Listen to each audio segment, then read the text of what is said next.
할렐루야. 자, 오늘 이렇게 우리 주님께 나오신 저와 여러분들을 환영하며 축복합니다. 자, 오늘 이 시간을 통해서 우리 주님을 향해서 믿음의 한 걸음으로 나아가셔서 언제나 우리 주님이 주시는 세임과 은혜를 입고 승리하며 살아가시는 저와 여러분들이 되시기를 간절히 바랍니다. 자, 요즘 우리 사회에 발생하고 있는 사건, 사고들을 보면요, 이 사회가 너무나도 메말랐다라는 생각을 사실 많이 하게 되어집니다. 사람이 이렇게 살아가려면 뭔가 사람이 살맛이 나야 되잖아요. 그래서 뭔가 즐겁고 기쁘고 행복하고 뭔가 내 삶에 의미 있는 삶이 되어서 야, 정말 세상 참 살맛 난다, 뭐 이랬으면 좋겠는데, 우리 현실을 보면요, 그렇지 못한 소식들이 너무 많이 있습니다. 서로에게 정말로 훈훈한 정도 있고, 정말로 따뜻한 나눔도 있고, 정말로 서로 사랑하면서 살면 좋겠는데, 현실은 정말 그렇지 못한 것 같고요. 점점 사회가 메말라 가고 있는 것만 같습니다. 자, 그래서 우리 인터넷에 들어가게 되면요, 그 남을 칭찬하며 격려하는 말보다는 그 상대방의 눈에 보이지 않는다고요, 너무 함부로 비방하고 욕하고 헐뜯는 글들이 너무 많이 있어서 사실 깜짝 놀랄 때도 사실 많이 있습니다. 어떤 연예인이나 아니면 스포츠 스타에 대한 글들이 딱 올라오잖아요. 그러면은 그 밑에 수많은 사람들이 막 댓글이라는 것을 막 달아요. 막 다는데 정말 그 내용이요, 별로 읽고 싶지가 않아요. 정말 장난이 아닙니다. 정말로 잘 못하면 이렇게 잘 못할 수도 있잖아요. 그러니까 못하면 힘내라 하면서 격려해주면 좋잖아요. 근데 그게 아니라 오히려 근거도 없는 그런 루머까지 만들어서 막 상대방을 막 공격하기도 하고요. 또한 그 사람이 직접 보이지 않는다고 해서 인터넷 공간이라고 해서 자신의 익명성이 보존된다고 해서 너무나도 쉽게 함부로 상대방을 정죄하기 바쁩니다. 특히 목회자들이 있지만 사실 정말 잘못하는 목회자들 사실 있는데 그런 소식이 딱 들려지면요, 자, 우리 기독교 안에서도 대부분의 목사님들이요, 사실 잘 알고 계세요. 저도 그저께 이제 동계가 있었지만 그 동계에서 제 친구들이 한 20여 명 모여가지고 함께 이제 예배 드리고 서로 이제 목회를 나누러 가졌지만 다 주어진 자리에서 다 열심히 살아갑니다. 어떤 친구는 뭐 한 1000명도 넘는 그런 큰 교회 담임 목사도 있고, 어느 친구는 이제 10명도 안 되는 그런 조그만 개척교회에서 하는 친구들도 있지만, 하지만 제가 이렇게 주어진 데서 분투하면서 정말 열심히 살아가는 모습들, 학교 다닐 때 좀 놀던 그 애들도 있었는데 그 친구도 지금 정신 차리고 열심히 목회하고 있는 그런 모습들 사실 많이 보게 되어지거든요. 다 주어진 자리에서 열심히 하고 있는 분들이 사실 대부분이지만은, 그럼에도 불구하고 몇몇 정말 미꾸라지 같이 몇 명 물을 흘리는 그런 목회자들을 보면서 정말 별 이상한 근거까지 다 내세우면서 전혀 근거가 없는데 전혀 틀린 이야기에도 불구하고 그것을 가지고 전체 기독교를 헐뜯는 사람들도 사실 있거든요. 그런 사람의 글을 보게 되어지면 참 많이 한심도 하면서, 한편으로는 이렇게 우리 기독교의 위상이 이렇게 땅바닥에 떨어졌는가라는 그런 생각이 들어서 참으로 속이 상합니다. 제 친구들도 하는 이야기가 참 전도하기 힘들다, 그 얘기 참 많이 해요. 전도가 안 된다. 기존에 이제 교인들은요, 점점 나이가 많아지니까 교인이 이제 아이들이 태어나면 이제 교인이 느는 거예요. 근데 젊은 층이 없다 보니까 노인분들은 이제 한 분씩 돌아가시면 계속해서 교인 수가 한 분씩 줄어드는 현실이 사실 지금 한국교회 현실인 것 같습니다. 그래서 참 목회하기 힘들다라는 이야기들을 사실 많이 듣고 왔습니다. 그래서 이렇게 실추된 한국 기독교의 이미지를 정말 다시 쇄신해야 되는 사명이 바로 저와 여러분들과 우리 도륙교에 있음을 한 번 더 절감하면서요, 그리스도인으로서 더 열심히 살아가야겠다라는 생각을 하게 되어집니다. 그래서 이런 문제가 이제 사회적인 이슈가 되다 보니까 언제부턴가 인터넷창에 그 스포츠 분야에 대한 댓글을 다는 기능이 싹 없어졌어요. 이제 아예 법으로 아예 금지를 시켜버렸습니다. 그래서 그렇게 해서라도 정말로 악플로 인해서 피해를 막고자 하는 그런 의도이겠죠. 그러나 아직도 정말 여전히 너무 쉽게 상대방을 비방하고 함부로 정죄하는 일들이 이 땅에 너무 많이 발생하고 있습니다. 그리고 그러한 일들로 인해서 정말 아까운 생명을 스스로 끊어버리는 그런 사례들도 종종 우리는 들을 수가 있습니다.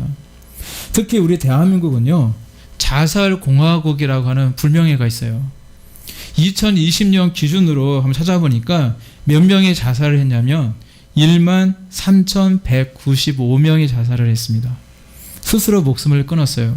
그것은 OECD 그 국가 중에서 단연 1위입니다. 우리가 넘버원이에요. 자살로.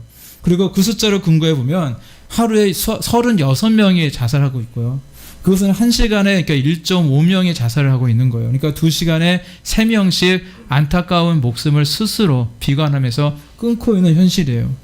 그러니까 우리가 이렇게 드려지는 이 짧은 예배 시간에 1시간 동안 드려지는 이 예배 시간에도요, 1명에서 2명이 지금 뭐 목을 맨다든지 뭐에서 떨어진다든지 뭐 용약을 먹다든지 기타 등 이유로 지금 그런 것으로 이제 자살을 하고 있는 그런 시대를 우리는 살아가고 있습니다. 사실 우리 대한민국만큼요, 하나님께서 복을 많이 주신 나라도 사실은 없습니다. 전 세계적으로 유례가 없는 나라예요. 불과 몇십 년 전만 해도요, 우리나라는 후진국이었어요. 말이 개발도상국이지 사실은 후진국이었습니다. 1960년대 초반에 그 자료를 보게 되어지니까요, 한국의 그 국민 소득이 얼마만큼의 소득이었냐면, 지금 현재 그 아프리카 국가들 있잖아요. 아프리카 국가들 정말로 맨날 배고프고 물이 없어서 맨날 우리가 뭐 후원해야 된다 뭐 그렇게 맨날 그 광고 나오는 그 아프리카 국가들보다 1인당 국민소득이 적은 나라가 바로 한국이었습니다. 더 못 살았어요. 이렇게 세계에서 가장 못 사는 나라였는데 불과 50년에서 60년 만에 지금 세계 10위권에 드는 경제대국이 되었습니다. 그래서 많은 사람들이요, 야, 어떻게 한국이 이렇게 급속하게 발전할 수 있었을까에 대해서 나름대로 연구 결과를 발표를 했어요. 자, 그래서 한국이 이렇게 발전할 수 있었던 이유에 대해서 어떤 사람은 교육에 대한 열정을 이야기하더라고요. 한국 사람은 유독 교육에 대한 열정이 강하기 때문에 그걸로 인해서 이렇게 이런 굉장히 이제 한국이 이제 굉장히 잘 살게 되었다. 뭐 그런 사람도 있고, 어떤 사람은 우리 민족의 어떤 강한 민족성 때문에 똘똘똘 잘 뭉치고 그리고 굉장히 부지런한 그런 민족성 때문에 그렇다라는 사람도 있었고요. 그리고 어떤 경제학자는요, 좀 더 전문적인 관점에서 이렇게 얘기하더라고요. 국가의 정책 중에 토지개혁, 그리고 제조업, 그리고 금융통제 등을 잘 했기 때문에 그래서 이러한 발전을 이룰 수 있었다라고 이렇게 전문가적인 그런 이야기를 내놓기도 합니다. 자, 그런데 저는 생각은 좀 달라요. 저의 생각은. 뭐냐면 우리나라는요, 이렇게 인간의 노력으로 이루어진 것이 아니라 바로 하나님께서 복을 많이 주셨기 때문에 이러한 급속한 성장을 이룰 수가 있었던 것입니다. 그동안 우리 과거에 우리의 훈도들의 모습을 보게 되어지면요, 신앙의 불모지와 같았던 이 땅에 수많은 교회들이 세워졌습니다. 외국에서 뭐 아펜저라든지 언더라든지 많은 선교사들이 오게 되어지고 그분들의 정말로 눈물과 헌신과 희생을 통해서 이 땅에 교회들이 세워지게 되었고, 또한 수많은 그리스도인들이 이 날을 위해서 이제 기도했고, 또 수많은 그리스도인들이 자기가 있는 그 자리에서 그리스도인으로서의 삶을 실천하며 살아갔기 때문에 하나님께서 복을 주셔서 지금에까지 이룰 수 있었던 것입니다. 그런데도 불구하고 자살 공화국이라고 일컬어지는 이러한 불명예는요, 우리의 마음을 상당히 아프게 합니다. 그리고 특별히 그리스도인인데도 불구하고 자살했다라는 소식을 듣게 되어지면요, 정말로 안타깝다는 생각밖에 안 들어요.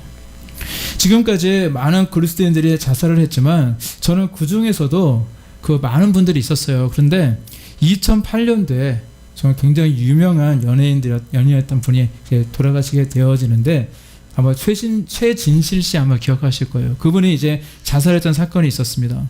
당시에 굉장히 그분이 유명했던 분이었기 때문에 이제 사회적으로 많은 이슈가 되었고, 그리고 모든 방송사와 신문사에서도 다 다룰 정도로 많은 사람들에게 큰 충격을 주었던, 믿는 분이든 믿지 않는 분이든 간에 다 충격을 주었던 사건으로 이제 기억이 됩니다. 그 당시에 사람들은요, 그녀가 이혼을 하고 나서 그리고 겪게 되었던 어떤 정신적인 스트레스와 또 근거가 없는 악플과 비방으로 인해서 이제 우울증을 원래 앓고 있었는데 그 우울증이 너무너무 심해져서 그런 극단적인 선택을 했다라고 이야기를 했지만 저의 생각은 좀 사실 달랐어요. 저는 그때 그 사건을 영적인 문제로 저는 생각하고 있었습니다. 뭐냐면 악한 사단들은요, 그리스도인들이 천국에 가지 못하게 하고 이 땅에서 사명을 다하지 못하게 하기 위해서 정말로 가장 많이 취하는 방법이 뭐냐, 바로 그것이 자살입니다. 쉽게 얘기해서요, 우리 기독교인들을 악한 사단은 지옥으로 끌고 가고 싶은데 끌고 갈 수가 없거든요. 믿음이 쉽게 뭐 사라지는 게 아니잖아요. 아까사는 어쩔 수 없는데 그래서 그들이 가장 많이 쓰는 방법이 자살이에요. 우리가 이렇게 스스로 목숨을 끊으면 지옥에 갑니다. 하나님이 주신 이 소중한 생명을 내 스스로 끊어버렸기 때문에 그 죄를 위해서 지옥을 가게 되어지는데, 그래서 악한 사단들은요 어떻게든지 이제 그 한 영혼을 지옥으로 끌고 가기 위해서 늘 자살시키고자 하는 그런 노력들을 많이 한다는 거예요. 그래서 이제 귀신이 이제 들리신 분들 중에 아마 자살 충동을 느끼지 않은 분들은 단 한 분도 없을 겁니다. 어떤 이유든 간에 길을 가고 싶은데 갑자기 뛰어들고 싶고, 길가에 뭐 이렇게 다리를 건너 싶은데 뛰어내리고 싶고, 뭐 화가 나면은 막 그냥 목매고 싶고, 막 여러 가지 아마 이유가 있었을 거예요. 근데 절대 속지 말으셔야 됩니다. 절대 속아서는 안 돼요. 의지를 가져야 돼요. 늘 말씀을 드리지만 늘 이기고자 하는 그 의지를 가지시길 바랍니다. 그래서 아무리 누군가가 자신을 비방해도요, 정말로 너무 억울한 마음이 들어도요, 그래서 마음이 우울해져도 절대 하나님이 주신 우리의 생명을 스스로 끊어버려서는 안 됩니다.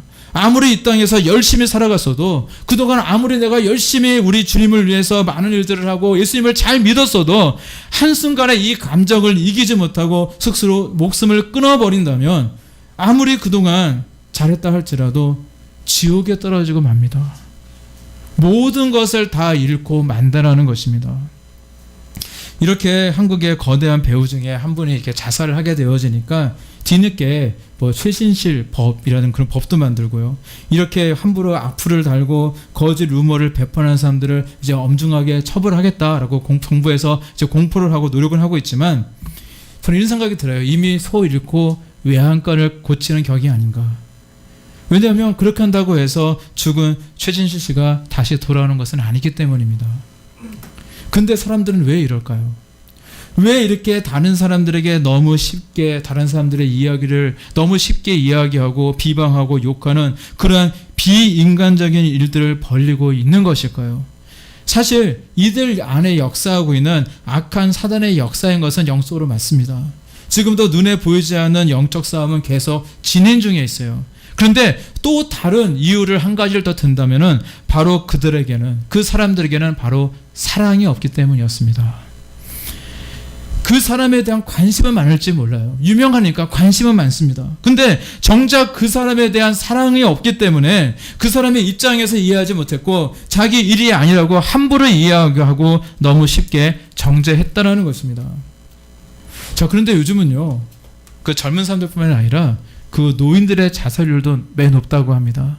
그래서 그것에 대해서 이제 이렇게 정리해놓은 그 글이 있더라고요.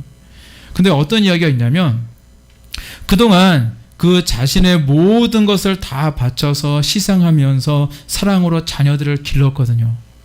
자녀들을 위해서라며 뭐 집도 팔고 논도 팔고 소도 팔아서 그 비싼 그 학자금을 다 대주고 생활비까지 다 대주면서 정말 그 자식 하나만이 잘 되기를 바라면서 정말 그것을 소망하면서 희망에 되어서 살아갔는데, 늙고 병드니까 더 이상 돈을 벌지 못하니까 이제 장성한 자식들에게 버림받는 인생들이 대단한 것입니다.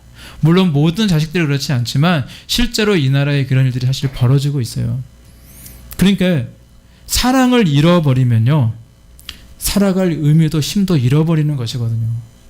그동안은 그 자식을 사랑하기 때문에 어떤 어려움도 이길 수 있었고, 추워도 더워도 정말 가난도 배고픔도 환난도 어떤 고난도 다 이길 수 있었는데 이젠 더 이상 줄 사랑도 없고요, 받을 사랑도 없는 거예요.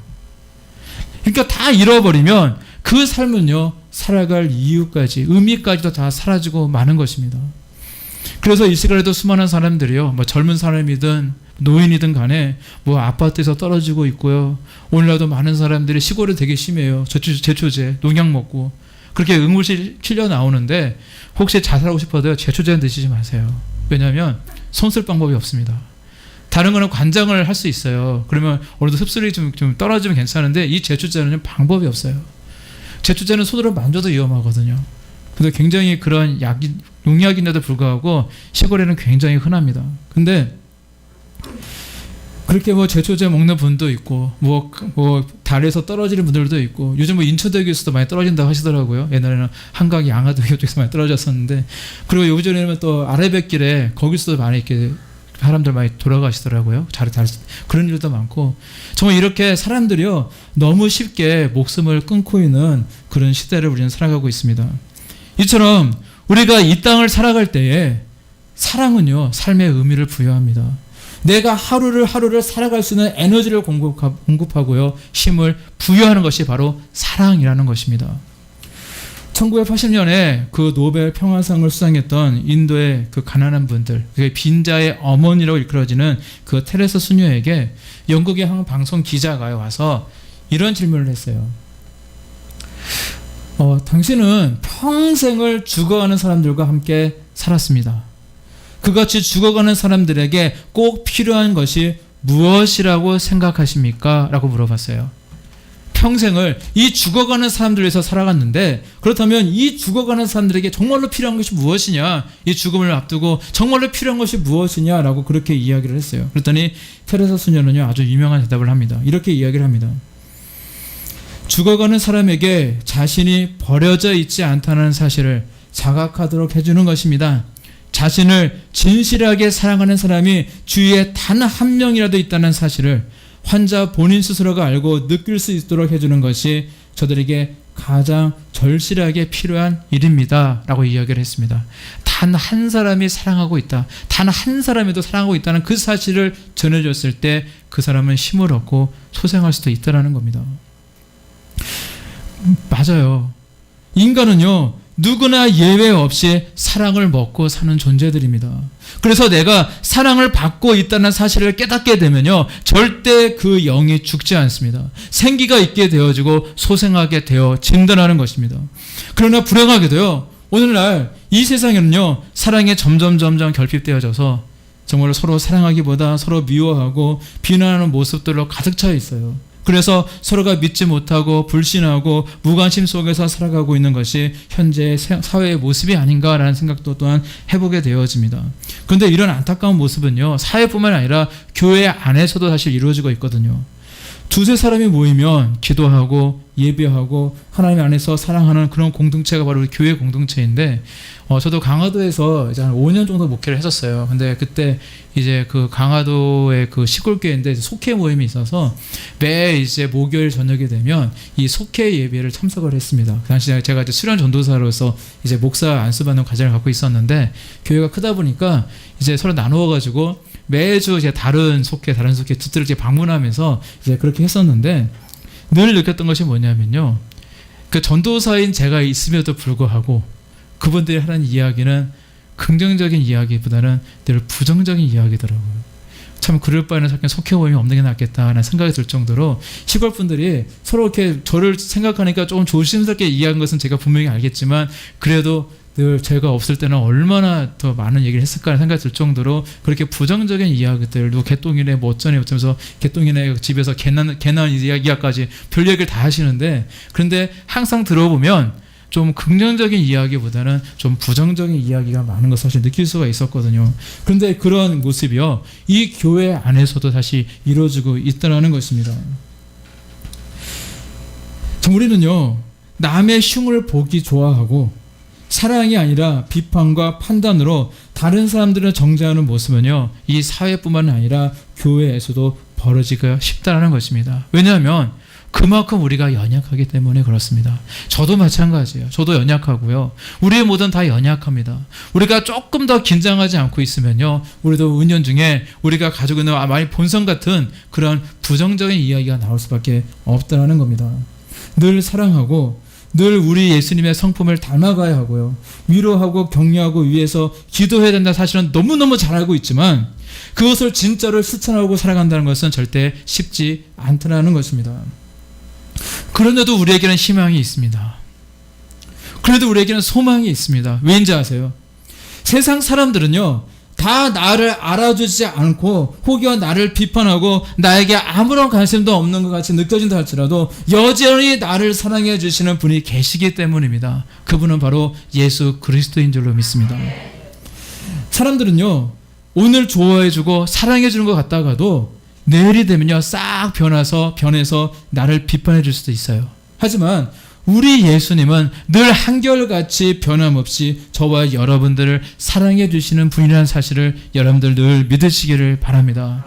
우리 예수님은요, 저와 여러분들에게 너무나도 관심이 많으십니다. 저와 여러분들을 너무나도 사랑하신다는 거예요. 그리고 우리를 사랑하시기 때문에 늘 우리를 늘 바라보고 지켜보고 계신다는 사실입니다. 우리들 인생들은요, 사실 사랑하기보다 비판하기를 좋아하고 남이 잘되는 모습을 보면 사실 은근히 배가 아프고, 정말로 그렇지만 우리 예수님은 다르십니다. 우리 예수님은 바로 저와 여러분들을 위해서 대신 십자가에서 달려 죽으실 정도로 저와 여러분들을 너무나도 사랑하고 계신다는 사실을 여러분들 믿으시기를 바랍니다. 이 땅에는요, 다양한 사랑이 있습니다. 부모님의 자식 사랑, 연인들 간의 사랑, 형제들 간의 사랑, 친구들 간의 사랑, 기타 등등 많은 수많은 사랑들이 있고, 또한 그 사랑으로 말미암아 서로가 힘이 되어지고 삶의 의미를 발견하고 열심히 살아가고 있지만, 사실 우리의 그 인간의 사랑에는 분명한 한계가 있습니다. 그 예로 재밌는 그 예화인데, 사랑에 대해서 그 생리학적으로, 심리학적으로, 사회학적으로 그 연구한 그 논문들이 있어요. 그리고 재미있는 연구 결과가 있어서 잠깐 소개를 해드릴게요. 저 부부간의 사랑이 있잖아요. 부부간에 이제 그때는, 지금은 부부, 나중에는 연인이었겠죠. 그런데 그렇게 뜨거운 연애를 통해서 결혼한 사람일수록 사랑이 빨리 식고 이혼할 확률이 높다라는 연구 결과가 있어요. 저 이해가 안 되죠. 뜨겁게 사랑을 했는데 왜 그럴까? 그래서 서양 사람들이요, 결혼을 하면요, 뜨겁게 사랑했던 그들이지만 빨리 이혼하는 사례들이 많다라는 그것을 그 하는 예화로 이렇게 지적을 하더라고요. 우리나라 사람들도요, 요즘에는요, 그 이혼율이 사실 많이 증가하고 있지만, 그래도 과거에 우리 부모님 세대나 아니면 그 더 윗세대, 그 더 윗세대를 보게 되어지면요, 거의 이혼 안 하셨거든요. 이혼율이 낮고 잘 지내오셨거든요. 맨날 으르렁거리며 싸우시는데도, 그런데도 이혼을 안 하세요.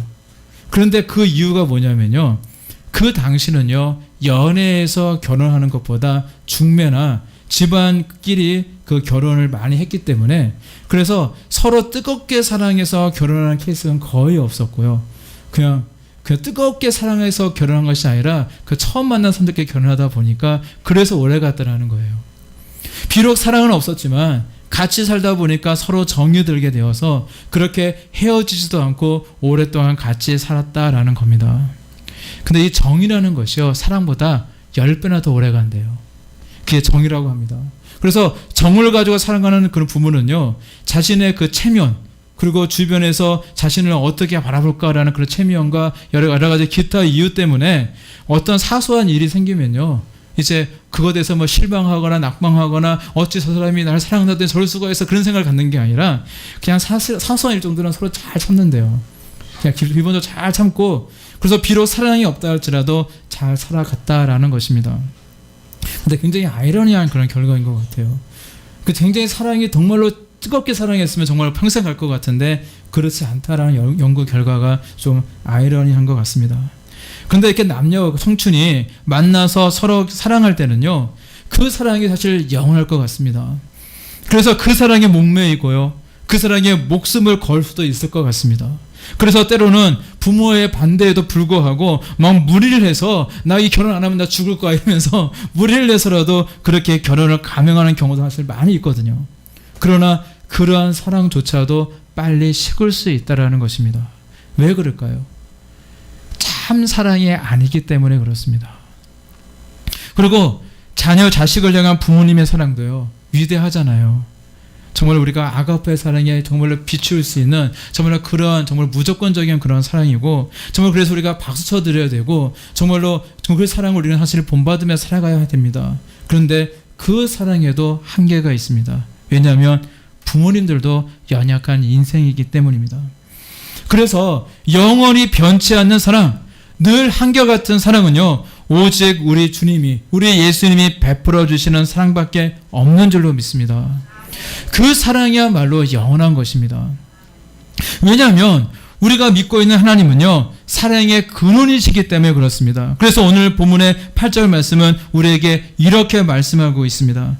사랑하지 아니하는 자는 하나님을 알지 못하나니 이는 하나님은 사랑이 힘이니라 라고 말씀하고 있어요. 우리 하나님은 사랑이다 라고 말씀하고 있습니다. 그래서 어떤 신학자는 이런 이야기를 했습니다.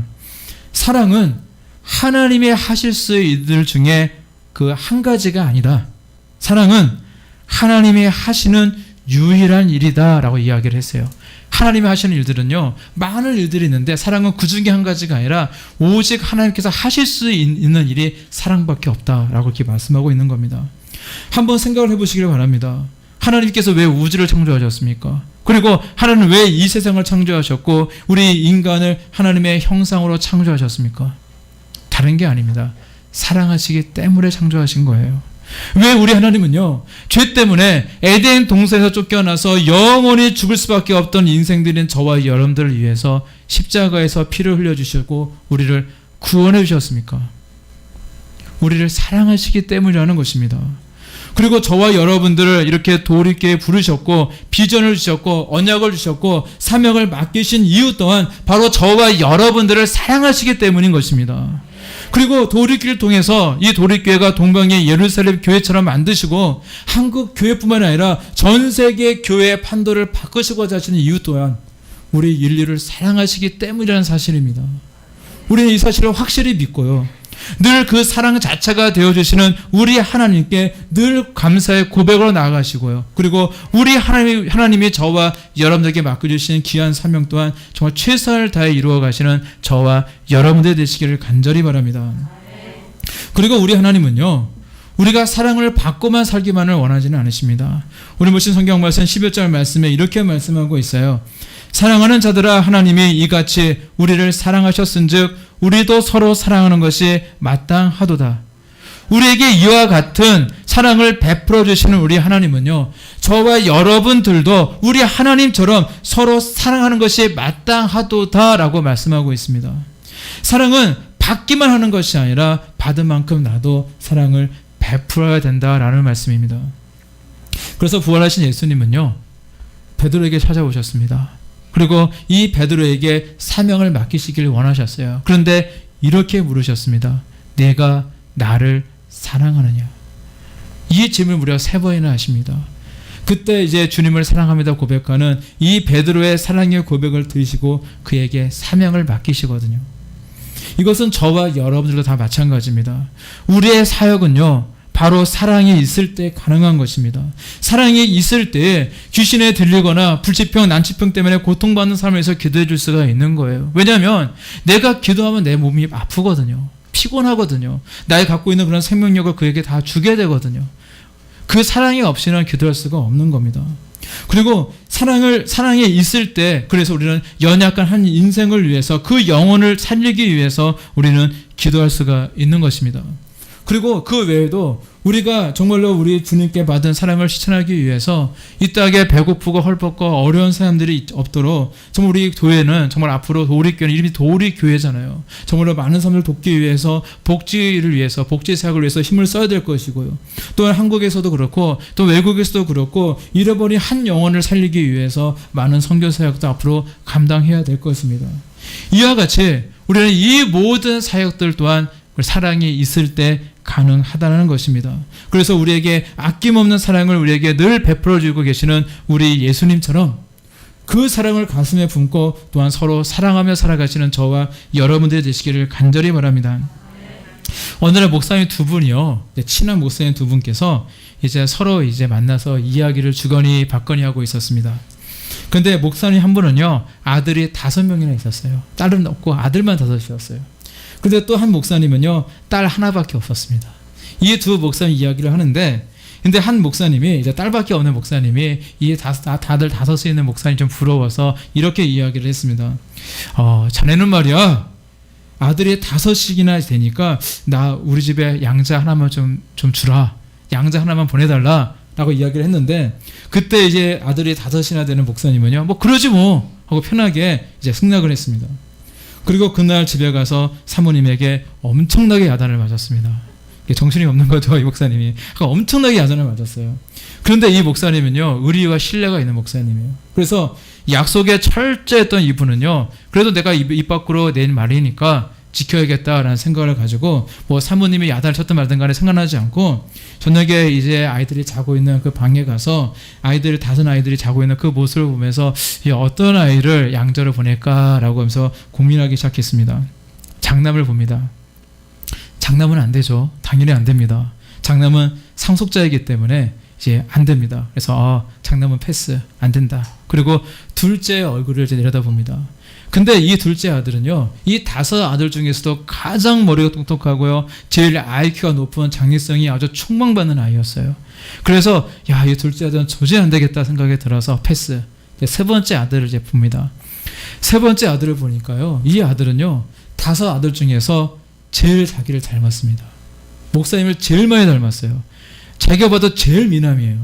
그래서 이 셋째 아들은 도저히 안 되겠더라고요. 그래서 패스. 그래서 네 번째 아들을 봤습니다. 근데 이 네 번째 아들은요, 5 아들 중에서도 가장 병약하고 늘 골골골대는 몸이 참 허약한 아이였어요. 늘 그냥 밤낮 비빌대고 너무 불쌍한 아들이었고, 그래서 늘 마음이 늘 쓰이는 그런 아들이었습니다. 그러니까 넷째는 도저히 보낼 수가 없었습니다. 그래서 패스.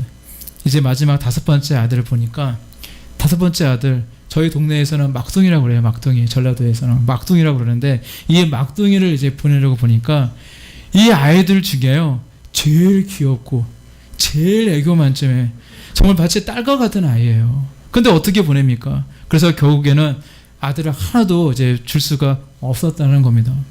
이렇게 심각하게 고민하고 있었던 그때 이 목사님은요, 문득 요한복음 3장 16절 말씀이 딱 떠오르는 겁니다. 하나님이 세상을 이처럼 사랑하사 독생자를 주셨으니 이는 그를 믿는 자마다 멸망하지 않고 영생을 얻게 하려 하심이라. 이 말씀이 문득 싹 스치고 지나가더래요.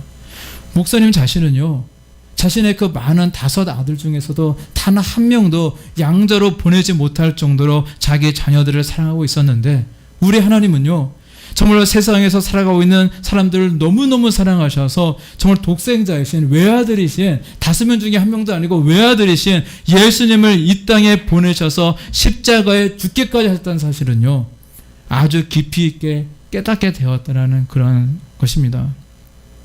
우리 하나님의 마음이 바로 그와 같다는 것입니다. 누구 하나 소중하지 않은 자식이 없는 것처럼 저와 여러분들을 바라보시는 우리 하나님의 마음이 그러하시더라는 거예요. 저와 여러분들은 모두가 다 제각기잖아요. 뭐 키가 크신 분도 있고 키가 작은 분도 있고 외모가 출중하신 분도 있고 조금 외모가 떨어진 분도 있고 공부를 잘하는 사람도 있고 공부를 못하는 사람도 있고 재물이 많은 사람도 있고 물질이라고는 상관없이 그냥 맨날 이렇게 가난하게 사는 사람도 있고 정말 이런 성격 저런 성격을 가진 정말로 다양한 분들이 있습니다. 그런데 하나님은요, 그 목사님의 마음과 같다는 거예요. 그 목사님이 자신의 그 5 아들을 바라보면서 이 아들은 장남이니까, 이 아들은 똑똑하니까, 이 아들은 잘생겼으니까, 이 아들은 병약하니까, 이 아들은 애교가 많으니까, 기타 등등 이유 때문에 단 아들 한 명도 포기하지 못하고 너무나도 사랑하고 있다는 사실을 깨닫게 되는 것처럼 우리 하나님도요, 제각기 다른 모습을 가지고 있는 저와 여러분들을 모두로 다 사랑하고 계신다는 사실을 여러분들 믿으시기를 바랍니다. 우리 하나님도요, 눈에 넣어서 안 아플 그런 아들이 없다는 거예요. 그런 자식이 없다는 겁니다. 저와 여러분들 모두가 우리 하나님이 사랑하고 계시는 하나님의 자녀들이라는 사실을 늘 믿으시고 이 땅을 살아갈 때 절대 주눅들지 마시고 늘 당당하게 살아가시기를 간절히 바랍니다. 근데 그거 아세요? 부모님의 사랑을 많이 받고 살아온 아이들은요, 자존감도 매우 높습니다. 그런 특징을 가지고 있어요. 자존감은요, 그 말대로 자기를 사랑하는 마음이라고 이렇게 번역할 수가 있는데, 이렇게 자기 자신에 대한 사랑이 있는 사람이 이제 자존감이 있는 사람인데, 이제 부모로서 너 이거 잘하면은 사랑해 줄게, 뭐 이런 조건적인 사랑이 아니잖아요. 부모님들은 정말로 그냥 잘못해도 좀 연약해도 실수투성이어도 자식이기 때문에 사랑해 주시는 그런 무조건적인 사랑을 이제 부모님들이 많이 해주시는데, 그런 무조건적인 사랑을 받아본 경험이 정말 자신감이 되어지고요, 그것이 쌓이다 보면은 그것이 자존감이 되어집니다. 그리고 자존감이 높은 아이가요, 남도 사랑할 줄 알고요, 그리고 어떠한 어려움이 생겨도 당당히 이기고 극복을 잘할 수 있는 그런 사람이 되어집니다. 그렇다면 자신의 의지와 상관없이 사는 분들이 있잖아요. 뭐 부모님이 어렸을 때 이혼하셨거나 아니면은 뭐 부모님부터 뭐 이렇게 학대를 받았거나 기타 등등 어쩔 수 없는 환경 때문에 정말로 그렇게 정말로 가정폭력에 대한 많은 일들로 인해서 정말로 부모님의 사랑을 잘 느끼지 못하고 받지 못한 그런 사람들은 자존감이 낮을까요? 일반적으로 자존감이 많이 낮을 확률이 많이 있습니다. 그건 사실이지만 사실 전부 다 그렇지는 않아요. 가정이 굉장히 불우했는데도 불구하고 자존감이 있는 분들이 있어요. 왜냐하면 우리의 영원한 부모님이 되어주시는 우리의 아버지 하나님이 계시기 때문에 그렇습니다. 그래서 우리 하나님이 나를 얼마나 사랑하고 계시는지를 깨닫고 살아가는 사람들은요, 자존감이 높아질 수밖에 없습니다. 설령 내가 좀 부족해도, 내가 좀 못생겼어도, 내가 키가 좀 작아도, 돈이 없어도, 똑똑하지 못하도 여전히 나를 사랑해 주시는 우리 하나님이 계시기 때문에 우리는 절대 주눅들 필요도 없고요, 당당히 세상 속에서 세상을 이기며 살아가야 될 줄로 믿습니다. 저와 여러분들은 모두가 천하보다 더 소중한 분이라는 사실을 늘 믿으시기를 바랍니다. 그리고 늘 주님의 사랑을 가슴에 품으시고 늘 세상을 향해 담대해지시기를 바라고요. 서로 사랑을 나눠주며 살아가시는 복된 하나님의 자녀되어 일꾼들이 되시기를 우리 주님의 이름으로 간절히 축원합니다. 기도하시겠습니다.